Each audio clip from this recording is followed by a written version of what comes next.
Hi Alessandro, how are you doing today? Very good, Christopher. Very good, thank you. I'm so happy we finally catch up. We tend to see each other at events all over the place. Absolutely. But we never have time to catch up properly in London. Good to see you. So again, pleasure. Thank you. We're at M2020 Europe. Yes. Arguably one of the biggest and most insightful events around, Yes. certainly in Europe. And you're here. So if we step back, first of all, you've got an extensive experience in financial services. When we met originally, it was at a private dinner, I think, by the FT, and Ashok Vaswani was speaking. I was as well, a bit on stage, and we sat next to one another. You were at Lloyd's at the time. I was indeed, yes. But if we check your CV or your LinkedIn, it's quite impressive. So on PayPal, GE, you're mentoring so many organizations. So it's a long list, very impressive. If a few people there are not still aware of pacemakers.io. Yeah. Could you please give us a helicopter view of what it is you're doing right now? Absolutely. Pacemakers was created because we realized that there was a need in the market for innovation. So if you look, large corporations are all realizing that they have to change in order to adapt to the digital demands that are coming through. They realize that they don't have the skills in-house many a times. Mm-hmm. For the initial changes they do, when they adapt to when they want to evolve their business and transform their business, they need to work with third parties. 5-10 years ago, the answer was always IBM, Accenture, McKinsey, the big groups. They're still very, very good. Today, there's hundreds and hundreds of smaller companies to work with. How do you find them? And the approach we put together was what we have at Pacemakers, which is we combine some of the principles of headhunting with some of the principles of strategy and business development. So we help large corporates identify the right companies to work with from a whole of market perspective. So we give them a whole of market perspective what they want to do, and then we help them choose who's best for them based on their own characteristics. So imagine headhunter for business. I like headhunter for businesses.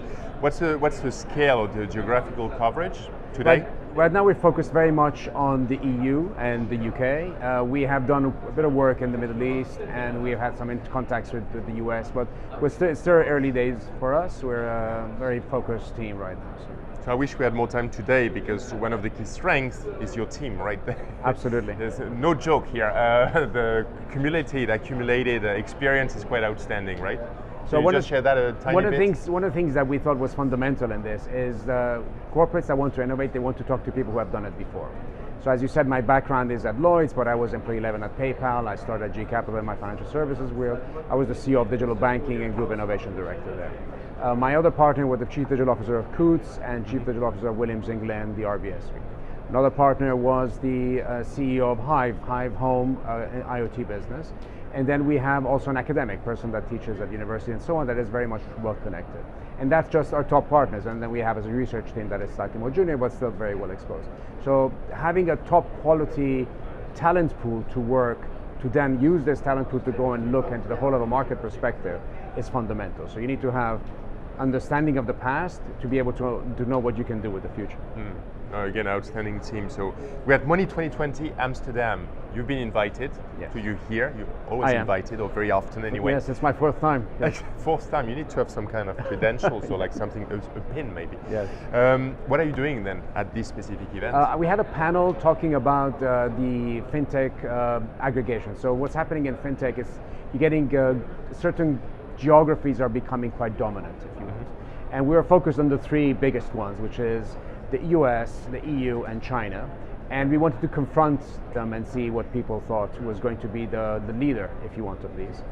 We started off with a conversation about that. We had a poll go out, and China came overwhelmingly first as the place where fintech leadership will come. The US was second, and EU was third, and then other was fourth. Now, we went through our panel. At the end of the panel, they did the poll again. China again was first, but EU was second. And US was fourth, and other became on top. So it's interesting to see. It was just a conversation, but there is an understanding that the world of fintech is not going to be ruled by the same old markets. It's going to be a change of centers of gravity. It should have been a fascinating part. I wish I had time to attend it. And if we step back, you should have told me that. You should have said you were there.